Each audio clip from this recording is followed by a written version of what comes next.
एक बार की बात है, गांव में एक पवित्र व्यक्ति रहता था। वो हमेशा स्वर्ग और नरक के बारे में जानने के लिए उत्सुक रहता था। एक दिन पवित्र व्यक्ति भगवान से मिला। जब वह भगवान से मिला तो उसने पूछा, प्रभु, क्या आप मुझे बता सकते हैं कि स्वर्ग और नरक कैसा है? भगवान मुस्कुराए और उसे दूसरी दुनिया में ले गए। वहां वे दो दरवाजे के सामने खड़े थे। भगवान ने उसे जाने के लिए कहा और प्रत्येक दरवाजे के अंदर खुद जाकर देखने के लिए कहा। पवित्र व्यक्ति ने जाकर पहला दरवाजा खोला।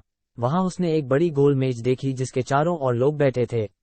मेज के बीच में स्वादिष्ट सूप का एक बड़ा बर्तन रखा गया था। वहां बैठे सभी लोगों के हाथों में बहुत लंबे चम्मच थे। मेज के बीच में स्वादिष्ट सूप के बर्तन तक पहुंचने के लिए चम्मच काफी लंबे थे, लेकिन लंबे चम्मच के कारण भजन से भरा चम्मच लोग मुंह में नहीं ले पा रहा। लंबे चम्मच की वजह से खाना ना खा पाने के कारण वे सभी दुबले पतले और बीमार लग रहे थे।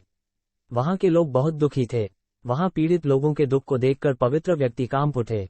वो उस कमरे से बाहर आया और दूसरे कमरे का दरवाजा खोला। दूसरा कमरा बिल्कुल पहले कमरे जैसे ही था। बड़ी गोल मेज और उसके बीच में एक स्वादिष्ट सूप का बर्तन। वहां बैठे सभी लोगों के हाथों में लंबे चम्मच था, लेकिन यहाँ के लोग स्वास्थ्य थे। वे एक दूसरे से बातें कर रहे थे और खाना खा रहे थे। पवित्र व्यक्ति ये देखकर प्रसन्न हुआ और उस कमरे से बाहर आ गया। फिर पवित्र व्यक्ति भगवान के पास गया और कहा, मुझे समझ नहीं आया कि दोनों कमरे एक ही जैसा है। फिर भी एक कमरा दुख से भरा है और दूसरा सुख से भरा है।